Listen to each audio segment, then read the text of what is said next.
Hello everyone, जय हिंद। मैं हूं assistant commandant doctor Prashant Jagtap and I am the director of the Pathfinders Academy CAPF CDS Pune and I am the top educator on Unacademy for CAPF paper 2 और I am former assistant commandant of central industrial security force. 2014 में मैंने join किया था and currently I have resigned after 5 years of my service. So आज मैं आपको CAPF assistant commandant का 2020 examinations का नोटिफिकेशन आया है। तो वो नोटिफिकेशन आया है, ये फॉर्म फिल कैसे करना है ये मैं आपको बताता हूँ। तो इसके लिए आपको UPSC के वेबसाइट में जाना है। आपको सामने आपके स्क्रीन के ऊपर दिख रहा है upsc.gov.in। ये वेबसाइट के ऊपर जाने के बाद आपको ऐसा स्क्रीन दिखेगा। तो यहाँ पे आप देखोगे कि यहाँ पे exam notification central arm police forces का आ चुका है। सेंट्रल आर्म पुलिस फोर्सेस का नोटिफिकेशन आ चुका है। जहाँ पे मेरा कर्सर है वहाँ पे आप देख सकते हो कि सेंट्रल आर्म पुलिस फोर्सेस का नोटिफिकेशन आ चुका है। तो ये जो नोटिफिकेशन, एग्जाम नोटिफिकेशन, इसके ऊपर आपको क्लिक करना है तो आपको ये ऐसा वाला पेज ओपन हो जाएगा। Central arm police forces assistant commandant examination 2020। वहां पे आपको दो चीजें दिखेंगी। एक है डॉक्यूमेंट दिखेगा। ये डॉक्यूमेंट के बाद ओपन किया तो आपको ये नोटिफिकेशन डिटेल में दिखेगा कि ये फॉर्म कैसे फिल करना है। यहाँ पे सब कुछ लिखा हुआ है कि ये फॉर्म फिल कैसे करना है। इसके 209 वैकेंसीज है, लेकिन बाद में इसके वैकेंसीज बढ़ जाएंगे। तो यहाँ पे सबसे पहले आपको दिखेगा कि फॉर्म फिल कैसे करना है, एलिजिबिलिटी क्राइटेरिया क्या है, एज लिमिट्स क्या है। जनरल कैटेगरी 25 साल तक भर सकती है, OBC 28 तक भर सकती है, SC ST 30 तक भर सकते हैं और सेंट्रल सिविलियन एम्प्लॉय को 5 साल का एज रिलैक्सेशन होगा। मतलब अगर कोई सेंट्रल गवर्नमेंट के लिए जॉब करता है तो आप अगर जनरल में हो तो 30 तक भर सकते हो, OBC में हो तो 33 तक भर सकते हो और SC ST में हो तो 35 तक भर सकते हो। सो ये एज रिलैक्सेशन, या फिर आर्मी में हो, एक्स सर्विसमैन हो तो भी आपको ये एज रिलैक्सेशन मिलता है। सभी candidates including males and females, they both are allowed in this examination. और यहाँ पे मैरिड कैंडिडेट्स को भी अलाउड है। आप अगर मैरिड हो तो भी आपको अलाउड है। तो मैरिड हो, बच्चे हैं तो भी आपको अलाउड है, ऐसा कोई रिस्ट्रिक्शन नहीं है। ये जो एग्जामिनेशन है 20 दिसंबर को है और इसका फॉर्म फिल होना शुरू हो गया है। मैं अभी आपको दिखाऊंगा कि फॉर्म कैसे फिल करना है। और इसका जो फॉर्म फिल करने का जो लास्ट डेट है वो 7 सितंबर है। 7 सितंबर शाम को 6 बजे तक आप ये फॉर्म फिल कर सकते हो। इसमें जनरल कैटेगरी के लिए 200 रुपीज़ आपका फॉर्म फिल करने के लिए लगता है। EWS में है तो भी 200 लगता है। SC ST के लिए कोई चार्ज नहीं है। कोई भी फीमेल कैंडिडेट है जनरल कैटेगरी की भी हो उसके लिए कोई चार्ज नहीं है और OBC के लिए भी 200 रुपये लगता है। तो ये आपका वेबसाइट है UPSC union public service commission संघ लोक सेवा आयोग का ये एग्जामिनेशन है।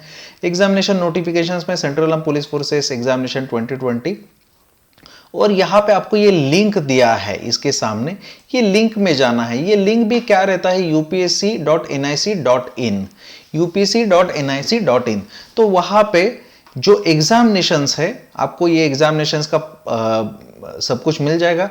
यहाँ पे आपको जो है 2 पार्ट में ये एग्जामिनेशन का फॉर्म भरना है। जैसे कि आप देख सकते हो इसके इंस्ट्रक्शंस भी नीचे दिए गए हैं। 2 भाग में ये फॉर्म को भरना है। लास्ट डेट है शाम को 6 बजे तक 7 सितंबर तक का। और ये फॉर्म में सबसे पहले आपको फॉर्म फिल भरना है, फॉर्म 1 फिल करना है। सबसे पहले आपको फॉर्म 1 फिल करना है, पार्ट 1 रजिस्ट्रेशन है। इसके बारे में यहाँ पे इंस्ट्रक्शंस भी दिए हुए हैं क्या क्या करना है, कैसे करना है। इसको 2 पार्ट में फिल करना है। फोटो कैसा चाहिए इसमें आपको बताया गया है। फोटो जो आपका है 300 KB से ज़्यादा नहीं होना चाहिए। उसका हाइट 100 पिक्सल वगैरह। ये अगर फोटो का इसका हाइट आपको समझ में नहीं आ रहा है तो आप क्या कर सकते हो, ये आप फोटो को कोई भी आपके जो साइबर कैफे है उनको जाके ये बता सकते हो, वो इसको आपको रेडीमेड करके दे देंगे। दूसरा है आपको photo identity card document PDF में भरना है। मतलब उन्होंने कुछ कुछ फोटो ID कार्ड दिए हैं, पैन कार्ड है, आधार है, मैं आगे बताऊंगा। तो उसको आपको PDF फॉर्मेट में ही अपलोड करना है, इमेज फॉर्मेट में अपलोड नहीं करना है। और आपका पेमेंट जो है SBI या तो ऑनलाइन भी कर सकते हैं या फिर चालान से भी कर सकते हैं। सो आपको 2 चीजें लगेंगी। आपका फोटोग्राफ लगेगा, स्कैन फोटोग्राफ लगेगा। उसके बाद आपका स्कैन सिग्नेचर लगेगा, वो भी इमेज फॉर्मेट में JPG में लगेगा। और आपका फोटो आईडी कार्ड जो है ये पीडीएफ फॉर्मेट में लगेगा। फीस आप ऑनलाइन भी भर सकते हो, बैंक में जाके भी भर सकते हो, यहाँ पे सब कुछ दिया हुआ है। यहाँ पे आपको हाँ बोलना है कि मैंने ये सभी इंस्ट्रक्शंस पढ़ लिए हैं, तो आप नए पेज पे नेक्स्ट पेज पे चले जाओगे। यहाँ पे आपको नाम लिखना है, तो आपका जो भी नाम है, मैं आपको एक सैंपल फॉर्म भर के दिखाता हूं। जैसे कि मेरा नाम प्रशांत जगताप है। इधर जेंडर सिलेक्ट करते वक्त मतलब आप मेल हो या पुरुष हो या महिला हो, ये आपको सिलेक्ट करते जाना है। ड्रॉप डाउन में आएगा डेट ऑफ बर्थ है, यहां पे आपका डेट ऑफ बर्थ आएगा। नाउ अंडरस्टैंड दिस, आपका डेट ऑफ बर्थ आपके कैटेगरी के हिसाब से, मैंने जैसे बताया एज रिलैक्सेशन है, उसमें वैरी हो सकता है। सो डेट ऑफ बर्थ अगर वैरी होता है, समझो मेरा डेट ऑफ बर्थ 12 मई है और मैं जनरल कैंडिडेट हूं, तो मेरा जो जन्म है वो, मेरा जो एज है 25 साल से कम होना चाहिए। मेरा जो एज है 25 साल से कम होना चाहिए, तो 1996 चल जाएगा। लेकिन अगर मैं ओबीसी कैंडिडेट हूं और ये जनरल कैंडिडेट हूं, 1996 से पहले मैं बॉर्न हुआ हूं, तो नहीं चलेगा। तो यहां पे आप अपना डेट डाल के देख लीजिए, जो भी आपका डेट है वो आपको, आप एलिजिबल हो कि नहीं हो, ऑटोमेटिकली बताएगा। लेकिन यहां पे कैसे रहता है, मैं आपको एक अलग डेट डाल के देता हूं। जैसे मैं 1993 डाला, 1993 डाला क्योंकि मैं आपको कुछ दिखाना चाहता हूं। अगर आप ओबीसी कैंडिडेट हो, एससी एसटी हो, तो यहां पे आपका एज मैटर करता है। पिताजी का नाम आप कुछ भी डाल सकते हो, जो आपके पिताजी का नाम है वो डाल दीजिए, माताजी का नाम डाल दीजिए। फिर आपकी राष्ट्रीयता भारतीय ही रहेगी, नेशनलिटी इंडियन रहेगी। मैरिटल स्टेटस आपका जो भी स्टेटस है, यहाँ पे सभी अलाउड है। अनमैरिड भी अलाउड है, मैरिड भी अलाउड है, विडो विडोवर और डिवोर्सी भी अलाउड है। कम्युनिटी जो है, आपका जो समुदाय है, इसमें आप ईडब्ल्यूएस, आप जनरल कैटेगरी के हैं और इकोनॉमिकली वीकर सेक्शन में आते हैं, तो ईडब्ल्यूएस फिल कर दीजिए। नहीं तो आप जनरल है, ओबीसी है, एससी है, एसटी है, उसमें से कुछ भी फिल कर दीजिए। मैं आपको ओबीसी का फॉर्म फिल करके दिखाता हूं, क्योंकि ओबीसी के फॉर्म फिल करने में थोड़ी दिक्कतें हैं। वहां पे आपको पूछा जाएगा, do you belong to creamy layer. Creamy layer पूछा है, नॉन क्रीमी लेयर नहीं पूछा है। तो यहां पे आपका आंसर नहीं आएगा, यहां पे आपका आंसर हाँ नहीं आएगा, नो आएगा। और उसके बाद आपका जो भी डेट है सर्टिफिकेट का, कोई भी सर्टिफिकेट का डेट आज के तारीख से पहले का होना चाहिए। कोई भी सर्टिफिकेट, समुदाय कम्युनिटी सर्टिफिकेट मतलब कास्ट सर्टिफिकेट का डेट आपको डालना है, या फिर आपका जो ईडब्ल्यू सर्टिफिकेट का डेट डालना है। Do you belong to minority, इसमें मेरा नहीं आएगा। अगर आप मुस्लिम समुदाय से हो, सिख समुदाय से हो, क्रिश्चियन समुदाय से हो, बुद्धिस्ट समुदाय से हो, तो आपको यहाँ पे माइनॉरिटी में हाँ आएगा। फी रिमिशन अलाउड है, तो यहाँ पे नो आएगा मुझे, क्योंकि सिर्फ एससी एसटी पीएच और फीमेल कैंडिडेट के लिए ये अलाउड है।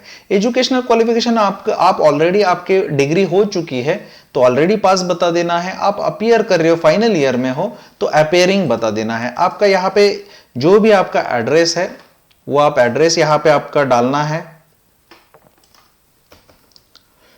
उसके बाद आपका जो भी जिला है, डिस्ट्रिक्ट है, वो डिस्ट्रिक्ट आपको डालना है। फिर आपको अपना स्टेट सिलेक्ट करना है और आपको पिन कोड डालना है। फिर फोन नंबर, ये कंपलसरी नहीं है, ये वाला फोन नंबर कंपलसरी नहीं है, लेकिन मोबाइल नंबर कंपलसरी है। ये मोबाइल नंबर कंपलसरी है, ठीक है। ये मैंने मोबाइल नंबर डाल दिया। और ईमेल एड्रेस,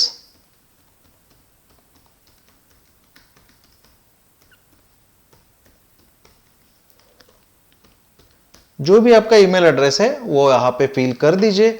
और जो आपका ईमेल एड्रेस है आपको फिर से प्रॉम्प्ट करेगा फिर से भरने के लिए, यहां पे आप उसको फिर से डाल दीजिए।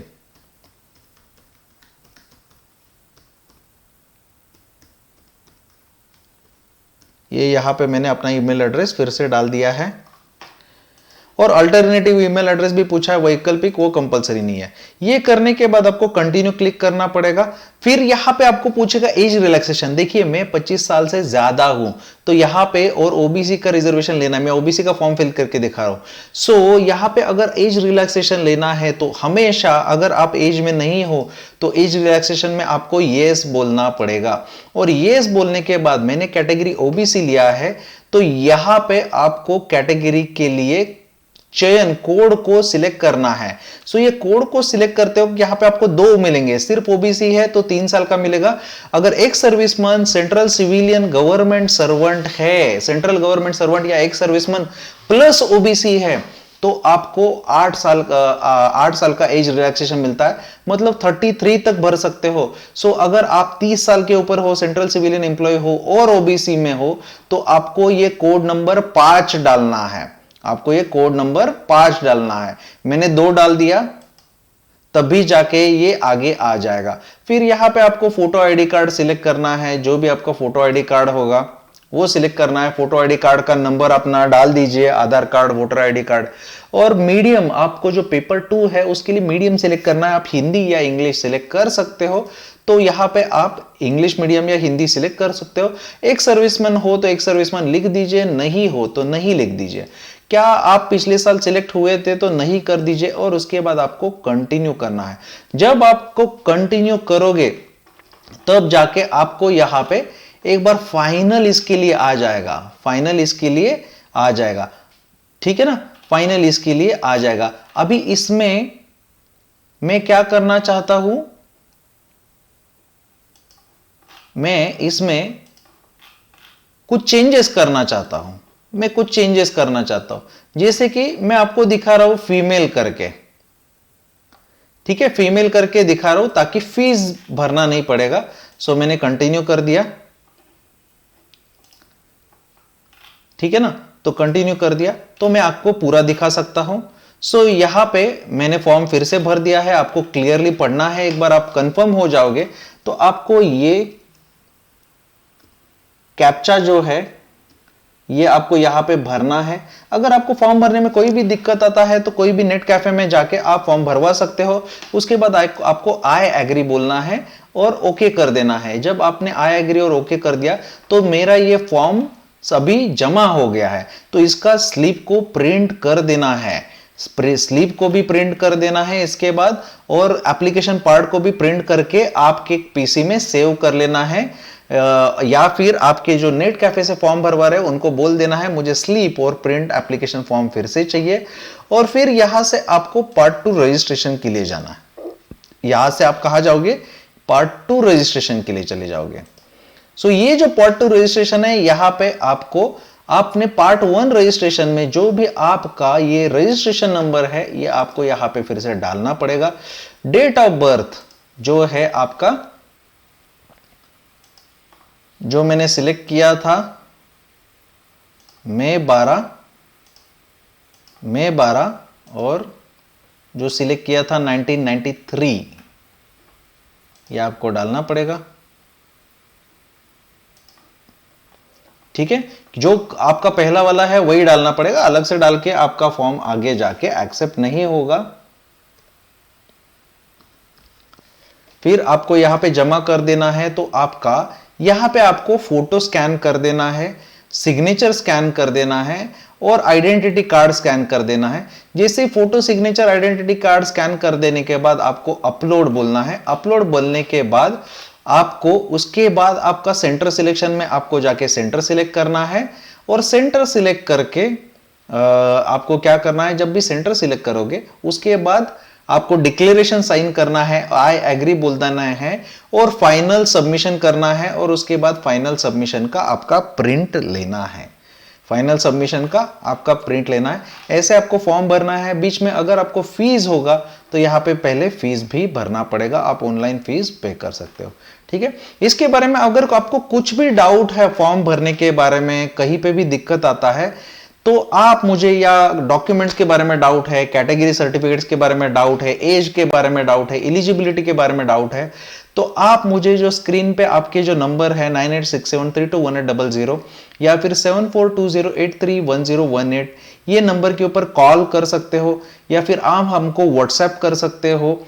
हम लोग आपको व्हाट्सएप करने के बाद हम लोग आपको चाहिए तो ग्रुप में भी ऐड कर देंगे, जहां पे आप ही की तरह पढ़ाई करने वाले सभी के सभी कैंडिडेट्स है, जो एस्पायरेंट्स है, उनका ग्रुप है जहां पे प्रिपरेशन करते हैं। वहां पे आपको फ्री स्टडी मटेरियल, नोट्स वगैरह सब कुछ मिल जाएगा, ठीक है गाइज। All the best. 7 तारीख से पहले अपना फॉर्म भर दीजिएगा। Last date is 7/9/2020। ठीक है। असिस्टेंट कमांडेंट एक बहुत ही प्रेस्टिजियस सर्विस है जिसमें आप ज्वाइन कर सकते हो।